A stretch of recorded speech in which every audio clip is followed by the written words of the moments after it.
Hey, how are we doing, YouTube? Today we'll be doing a 30-minute snipe challenge. I will be going on the flash filter for 15 minutes and the glitch filter for 15 minutes.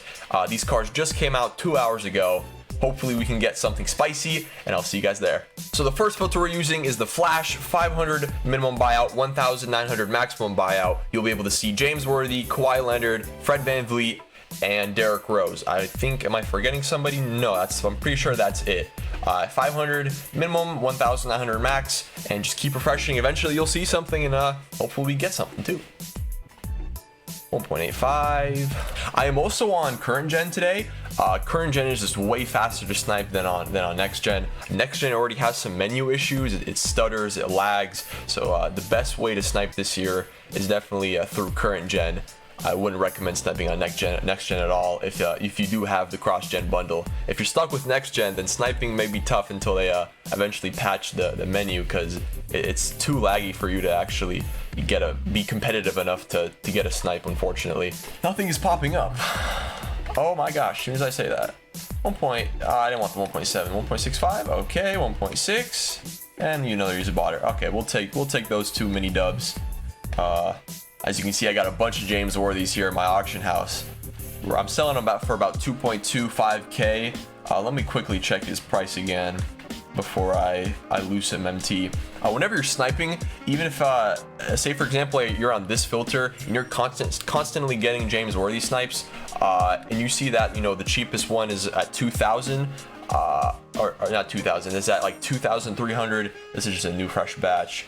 So I'd say 2.3k is actually his new price now. It's very useful to go ahead and check his price. I'd say every 3 snipes or so, just to make sure you're not putting him up for less than what he's going for. I have a really cool idea for a video. Let me know if you guys want to see it. It's where I'd go into the draft a full lineup, and have to snipe 3 out of the top 5 players that I pulled in that draft lineup. So say for example I got 2 amethysts and 3 rubies. I'd have to snipe 3 out of those 5 cards, go into the TTO game, and if I lose that TTO game, put them up for 500. So let me know if you guys want to see that video.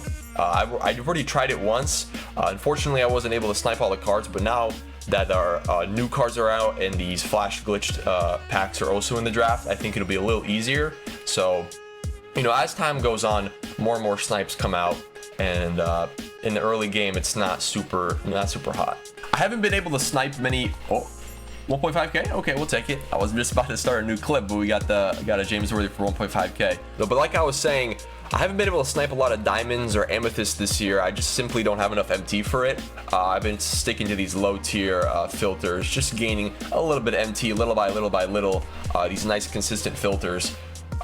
In order to build up my MT and hopefully get to that 100k mark as soon as possible, because as soon as we know it, pink diamonds will come out, and those will be going for like 200, 300k.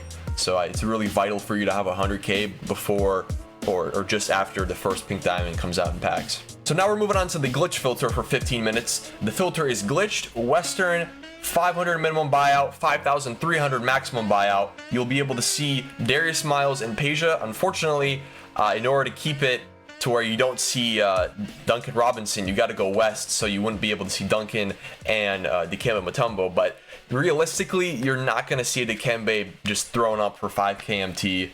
The chances are extremely slim, and even if you do, you'll probably get out sniped by someone who's just using a diamond filter or even like a 500 filter.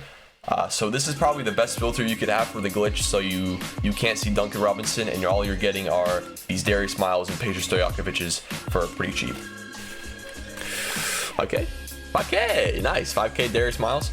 That's a little bit of profit. 5k. Oh my gosh, 5k. 2 of them. Probably can't get this third one because my controller glitched. Nice. Another user bought that. Okay, two of them for 5k. I'll take it. That Darius Miles card is a beast, though. He's definitely oh my gosh, 5k. Okay, I bought another one for 5k. I don't have the fine team points for the rest of one. Okay. So we're about 5 minutes away. I don't have enough MT, so I'm gonna go ahead and take some of these auction outcomes from these James Worthys I've gotten. Let's go ahead and redeem these.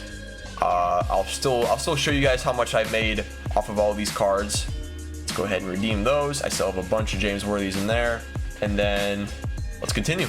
Hey Siri, Oh my gosh, 5K. No. Oh, I got one of them. Okay. Another Darius Miles for 5K. Take it. So I've been putting him up for 5.9K. I disregard the 7K one, but I've been putting him for 5.95, and he hasn't been selling. I'm sure he'll sell. One thing a lot of people do is they always undercut people, thinking that that's the way they're gonna sell a card. They think if they don't undercut somebody, their card's just not gonna sell, which isn't the case. In fact, you could probably put up, I could probably put him up for 6.4K, and he'd probably sell, because there would be some sort of Timmy who goes on the Ruby filter just to see what Ruby cards there are. Ruby, no buyout, no bid, and he'll scroll and he sees this Darius Miles ending in 2 minutes for 6.4K. He's like, okay, I'll buy that for 6.4K, and it gets bought. So like I said, it isn't vital for you to undercut somebody. If you want MT the quickest, I guess, yeah, go ahead and undercut somebody if you really need MT quick, but you don't have to. You know, you really don't have to if you want to make sure that you get the most amount of MT, most amount of bang for your buck. Just throw me a pager, you know, quick pager for 2K, make the video interesting. 5K, go ahead, take that one. Can I take this one too? Yes, I can. Nice. I'm not making a ton of MT off of each snipe, but these snipes add up. The more and more snipes you get for these little amounts of MT, the more and more your MT will rise. You don't always have to go for the big fish. You don't always have to do like an amethyst 500 filter or whatever in order to get MT.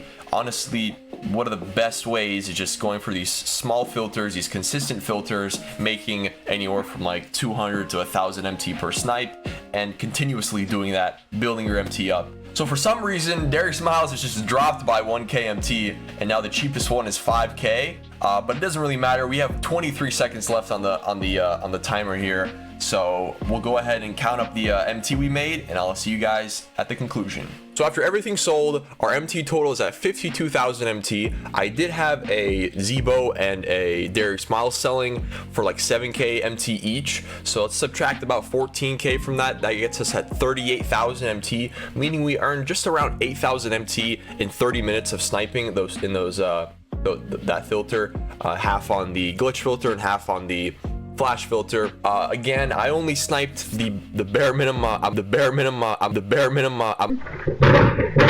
I could have. I didn't get any, you know, crazy Darius Miles for 500 or a Peja. I didn't get any Kawhis or Fred VanVleets for cheap. But you guys have the chance of getting that simply by just sitting on the filter, on these filters and sniping. I'd say the bare minimum you'd get per hour is what I got, around 16K MT per hour on these filters.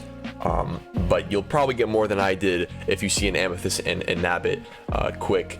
But overall, that was fun. I hope you guys had fun.